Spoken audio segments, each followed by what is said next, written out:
그리스도인들은 하늘의 성전에 들어가는 사람들, 땅에서 성소로서의 삶을 살아내는 사람들입니다.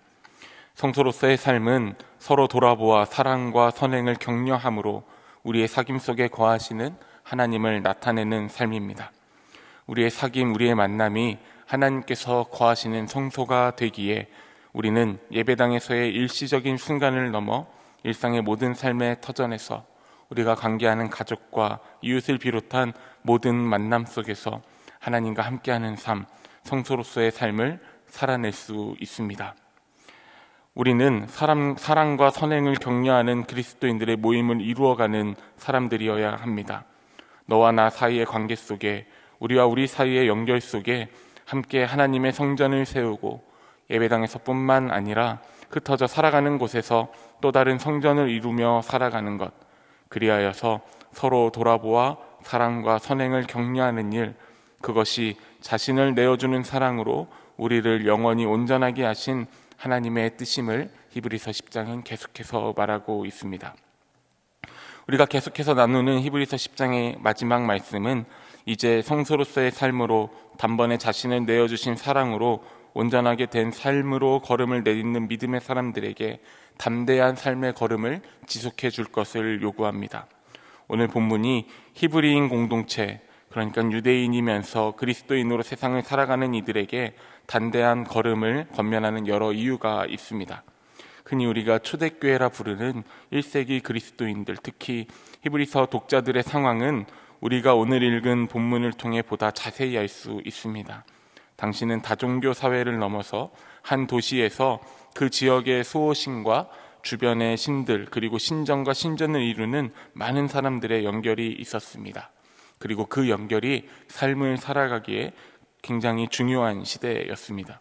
마치 유대 공동체가 어느 곳에 거하든지 회당을 중심으로 그들의 네트워크를 형성했던 것처럼 신전을 중심으로 인간관계는 통상적인 거래와 고용 그리고 피고용, 또 강력한 유대감으로 도시를 구성하기에 필요한 네트워크를 제공하고 유지하는 삶의 기본 단위였습니다.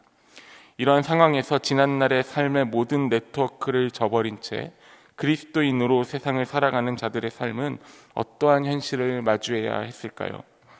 마치 우리가 평생을 살던 곳을 떠나 낯선 곳에서 아무도 모르는 삶을 살아내야 했던 것처럼 이방 종교와 신전을 중심으로 한 삶의 관계들이 단절되고 사회적 변두리로 밀려나야 된다는 것을 의미했습니다. 그러므로 당시 기독교 신앙을 받아들이는 것은 사회적 관계뿐만 아니라 어쩌면 인간 삶의 모든 방향에서의 관계의 단절을 감수해야 하는 일일 수도 있겠습니다.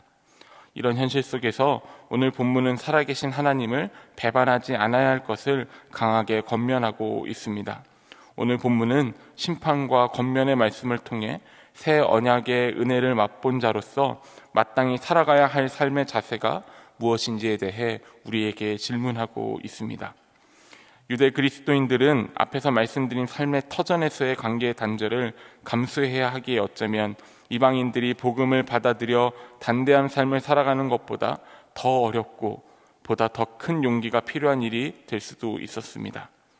뿐만 아니라 그토록 경멸하던 이방인들과의 교제를 나누고 있는 모습에 미혹하는 이단이라 바라볼 수밖에 없는 가족과 이웃들의 시선을 그대로 감수해야 하며 그들은 그리스도인으로 세상을 살아가기로 다짐한 성도들이 예수 그리스도로부터 단호히 벗어날 것을 날마다 회유하고 경고하며 핍박을 받아야 했습니다. 오늘 본문은 끝없는 회유와 경고 그리고 핍박을 살아내야 하는 지체들을 위로하며 권면합니다. 뿐만 아니라 어떤 이유에서도 오직 나를 위하여 단번에 내어주신 사랑을 저버린 자들에 대한 강력한 경고도 담고 있습니다. 우리 함께 본문 26절과 27절의 말씀을 읽겠습니다. 우리가 진리를 아는 지식을 받은 후 짐짓 죄를 범한 즉 다시 속죄하는 제사가 없고 오직 무서운 마음으로 심판을 기다리는 것과 대적하는 자를 태울 맹렬한 불만 있으리라. 본문은 매우 강력한 표현으로 진리를 알고도 떠나는 행위, 곧 배교에 대한 하나님의 형벌에 대해 묘사하고 있습니다. 이어지는 28절과 29절의 말씀은 이 배교의 죄가 율법을 어기는 죄에 비교하여 얼마나 더 크고 무서운 것인지에 대해 설명합니다. 29절 말씀입니다. 하나님의 아들을 짓밟고 자기를 거룩하게 한 언약의 피를 부정한 것으로 여기고 은혜의 성령을 욕되게 하는 자가 당연히 받을 형벌은 얼마나 더 무겁겠느냐 너희는 생각하라. 본문은 율법을 두려워하는 자들이 율법의 주인이신 분을 두려워하지 않는 미련함에 제의를 어긴 것을 두려워하는 자들이 한 영원한 제사로 모든 제의의 한계를 극복한 이를 짓밟는 죄악에 대해 오직 나를 위하여 예비하신 몸을 내어주신 사랑과 은혜에 성령을 모욕하는 이들의 무례가 얼마나 크고 무서운 것인지를 강력한 어조로 경고하고 있습니다. 말씀은 단호합니다. 더불어 강력한 어조로 모세의 법을 폐한 자로 설명된 광야에서 그들의 조상들이 하나님을 떠났을 때에 어떤 일을 당했던가를 상기시켜 주시며 하나님이 반드시 하나님을 저버린 자들에게 원수를 갚으시고 자기 백성까지도 심판하신다고 선언하고 있습니다. 핍박으로 또 기존의 삶의 터전으로의 복귀를 위해 배교하는 자들에게 어느 쪽이 정말 두려운 대상인지를 확실히 알라고 경고하는 것입니다.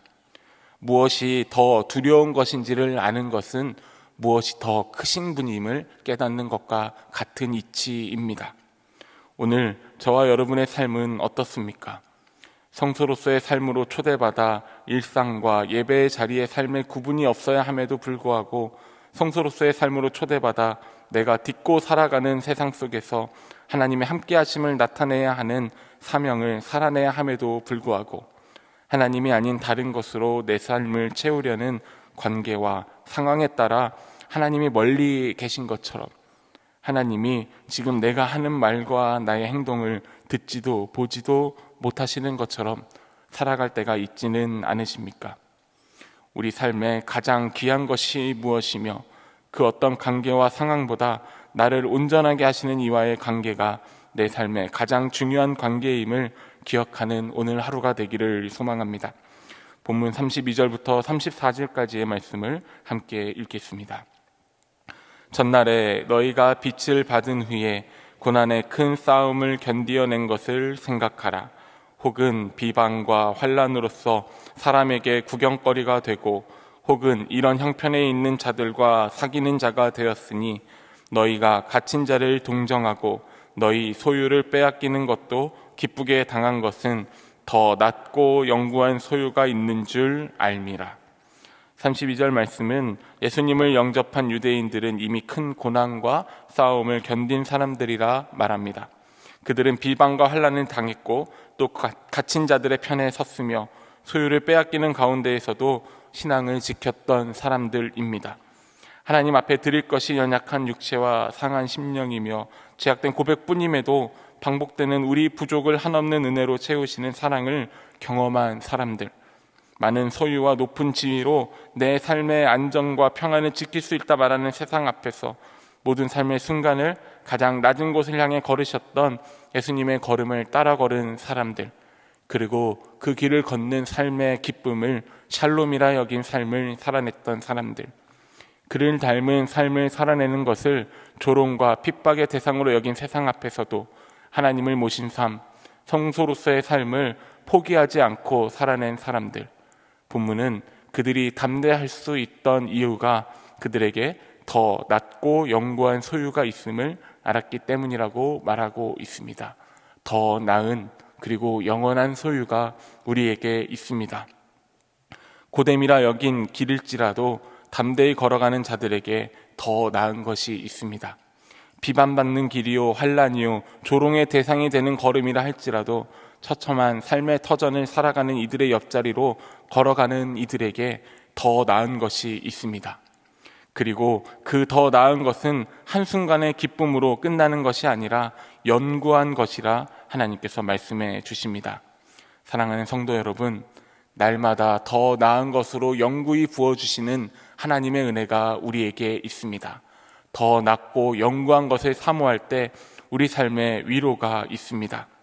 우습게 여겨지며 미련해 보이고 때로는 고됨 속에 내가 감히 이렇게 살아낼 수 있을까 멈추어 설 때 오늘 하나님의 길을 바로 걷는 이들이 소유하고 있다 말씀하신 더 낮고 영구한 소유를 기억하는 저와 여러분이 되기를 소망합니다. 너희에게 인내가 필요함은 너희가 하나님의 뜻을 행한 후에 약속하신 것을 받기 위함이라.